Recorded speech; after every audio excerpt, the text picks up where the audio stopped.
जय श्री राम, जय हनुमान जी महाराज। मित्रों,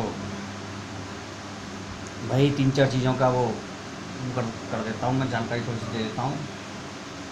पहले तो आप थोड़ी सी जानकारी हवन की ले लीजिए, हवन के बारे में। ठीक है, कुछ लोगों ने पूछा है कि हवन कुंड कैसा होना चाहिए, किस टाइप का होना चाहिए। तो देखिए, मैं एक बहुत सिंपल से तरीके से बताना चाहता हूँ आपको, क्योंकि विधान तो बहुत है। पंचकोणीय हवन, चतुर्कोणीय हवन, तृतीय कोणीय हवन, हाँ, अष्टकोणीय हवन। देखिए मित्रों, इन चक्करों में ना पड़े आप। ठीक है ना, सप्तकोणीय भी होता है, बहुत उग्र साधनाओं में होते हैं ये हवन। आप सीधा सीधा चौकोर वाला हवन कुंड बाज़ार से ले लें। और धातु का तो ऐसा हिसाब है, बाज़ार में जो मार्केट में हवन कुंड बने हुए मिलते हैं, उन हवन कुंड अगर धातु वाला लेना चाहेंगे तो धातु वाला हवन कुंड आपको चतुष्कोणीय मिलेगा, चौकोर हवन कुंड ही मिलता है। ठीक है ना, तो उसे आप ले सकते हैं और उससे करें आप हवन, कोई टेंशन नहीं, कोई दिक्कत नहीं है। ठीक है मित्रों, और सबसे अच्छा तो हवन कुंड वो रहता है जो आप मतलब ज़मीन में बनाते हैं मिट्टी के द्वारा, और उसमें ईंटें लगा करके चार कोण चतुष्कोणीय बनाते हैं। तो सबसे उत्तम तो वो होता है। आप पत्थर पर भी बना सकते हो उसे, पत्थर पर चार ईंटें रख लें और उन ईंटों को थोड़ा सा मिट्टी से, शुद्ध पीली मिट्टी से उसको लीप पोत दें, तो वो सबसे शुद्ध हवन कुंड होता है। ठीक है, और कई लोग कहते हैं कि हम त्रिकोण वाला हवन कुंड ले आए, तो गलती भी मत करिएगा त्रिकोण वाला हवन कुंड लाने की। वो माता की त्रिगुणात्मक शक्ति का प्रतीक है, जिसको आम आदमी नहीं झेल सकता है। तो उस चक्कर में ना पड़े आप मालूम है, आप बहुत इस मामले में आप चाहते हैं बहुत जल्दी इफेक्ट हो वगैरह वगैरह हो, लेकिन कभी भी कोई ऐसी चीज़ नहीं करनी चाहिए जिसके बारे में हमें जानकारी नहीं हो। जैसे कि घटना, तीन चार घटनाएं अभी निकल के आई हैं कि मैंने उतारा बता दिया था, लोगों को डाल दिया था। पहले कभी उतारा डाला होगा यूट्यूब पर, तो वो उतारा लोगों ने अपने अपने घर में कोई परेशानी या प्रेत बाधा आने पर वो उतारा कर दिया, और सुरक्षा अपनी की नहीं, जबकि मैंने उसमें डाला था कि सुरक्षा जरूर कर लें आय हनुमान वाले मंत्र से। ठीक है, सुरक्षा नहीं की और उतार दिया। उसके बाद तुरंत तकलीफ, वो तो सही हो गया जिसका उतारा किया, लेकिन जिसने उतारा था उसकी तकलीफ तुरंत शुरू हो गई, कोई ना कोई भयंकर दर्द वगैरह, या फिर बुखार एकदम से झटके से। तो फिर उन सब लोगों को मैंने जो ऑल्टरनेटिव बता रहा था, रखा था मंत्र का, तो उन्होंने मंत्र से अपने शरीर को प्रोक्षण किया या फिर पानी के छींटे मारे, तब वो सही हुए जा करके। और किसी किसी ने भभूति भी इस्तेमाल की, क्योंकि मेरी बस भभूति बहुत ज़बरदस्त भभूति होती है, 33 लाख की हवन की भभूति होती है। तो भाई वो तो फिर ताकत तो होगी ना, तो उससे बचाव हुआ कईयों का। तो इस तरह से आप पहले उस चीज़ की पूरी जानकारी रखिए कि अगर आप किसी का उतारा भी करने जा रहे हैं, तो इसलिए छोटी छोटी जानकारी बड़ी आपको भारी पड़ जाती है कभी कभी, थोड़ी इसका जानकारी का ध्यान ना देना। तो इसीलिए चौकोर हवन कुंड लीजिए और इसके हिसाब से करिए।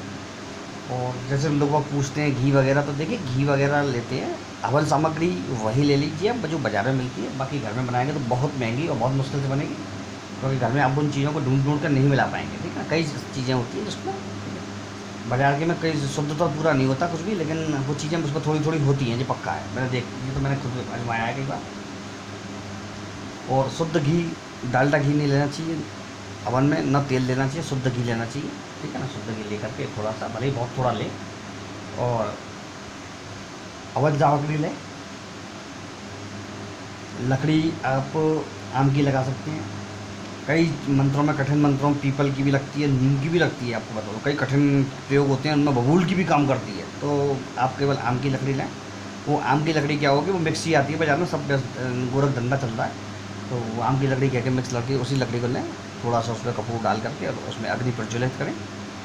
ठीक है, अग्नि के नीचे एक कंडा लगा, तो कंडा रखना चाहें तो सबसे नीचे कंडा रख के उसके ऊपर लकड़ी लकड़ी रखें। ठीक है ना, तो ये कब प्रज्वलित करें अग्नि। और एक चीज़ बताओ, जो घी डाला जाता है वो आहुति में घी, अग्नि को प्रज्वलित, अग्नि को जलती रहने देने के लिए डाला जाता है, न कि आहुति में बार बार घी जलता है। ठीक है, वो तो उसको तेज़ रखने के लिए वो होता है। बाकी जो हवन की मेन विधा होती है वो हवन सामग्री के हिसाब से होती है।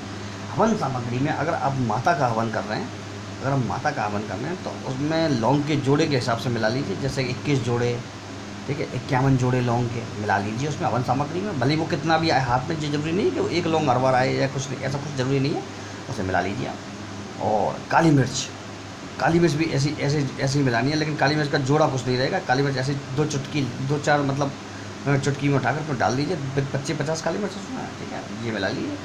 बगलामुखी का विशेष हवन, अगर बगलामुखी वगैरह का कर रहे हैं आप किसी का, देवी का, तो उसमें आपको क्या नाम है, उसमें हल्दी का थोड़ा सा पाउडर या हल्दी की छोटी छोटी गांठें मिलानी पड़ेंगी आपको। ठीक है, और पीली सरसों मिला लीजिए उसमें आपको, तो बगलामुखी का उसमें ताकत बढ़ जाएगी, इफेक्ट बढ़ जाता है उसमें हवन में। हवन में मंत्रों के हिसाब से, हवन हमेशा मंत्रों के हिसाब से होता है, केवल हवन नहीं करना चाहिए। आपको मालूम है मैं कैसे करता हूँ हवन? मंत्रों के हिसाब से करता हूँ। अब मान लीजिए हमने कोई भैरव जी का ही मंत्र उठा लिया, जैसे ओम श्री भैरवाय नमः, तो ओम श्री भैरवाय नमः स्वाहा, स्वाहा के साथ ही आहुति हवन कुंड में जाएगी आपके हाथ से, ठीक है। और घी के लिए हमेशा एक चमचा बड़ा सा शुद्ध चमचा रखें घी के लिए। और बाकी जब भी स्वाहा बोला जाएगा तो हवन कुंड में आहुति जा चुकी होगी स्वाहा बोलते ही। ये नहीं कि पहले मंत्र पहले डाल दिया और फिर उसका अब हम जाप कर रहे हैं मंत्र का, ऐसा नहीं होगा। बोलते स्वाहा बोलते ही आहुति डालनी है उसको आपको, ठीक है। तो ये मंत्र का कायदा और ये हवन का कायदा होता है। बहुत से कहते हैं, बहुत से लोग पूछते भी हैं वो शुरुआत कैसे की जाती है। तो देखिए तो शुरुआत तो ऐसा है, पहले शुरू में बोल देना चाहिए आपको, ओम आग्नेय नमः स्वाहा, ओम मतलब आग्नेय से शुरू होता है, ओम आग्नेय नमः स्वाहा, ओम गणेशाय नमः स्वाहा, ओम गौरियाय नमः स्वाहा, ओम वरुणाय नमः स्वाहा, ओम सूर्यादि नवग्रह नमः स्वाहा, इस तरह से ओम दुर्गाय नमः स्वाहा, ओम कालिकाय नमः स्वाहा, ओम भैरवी नमः स्वाहा। इस तरह से आप जो जिन अच्छा इसमें विशेषता क्या रहती है मालूम है?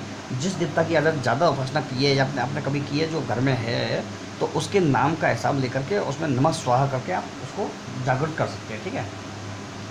जैसे कि इसमें देवताओं के हिसाब से भी चलता है, जैसे कि ओम हनुमते नमः स्वाहा, ओम भैरवाय नमः स्वाहा, ओम कुल देवता नमः स्वाहा, ओम स्थान देवता नमः स्वाहा, ओम पितर देवता नमः स्वाहा, ओम ब्रह्माय नमः स्वाहा, ओम विष्णुवे नमः स्वाहा, ओम शिवाय नमः स्वाहा। इस तरह से कर सकते हैं आप, ठीक है।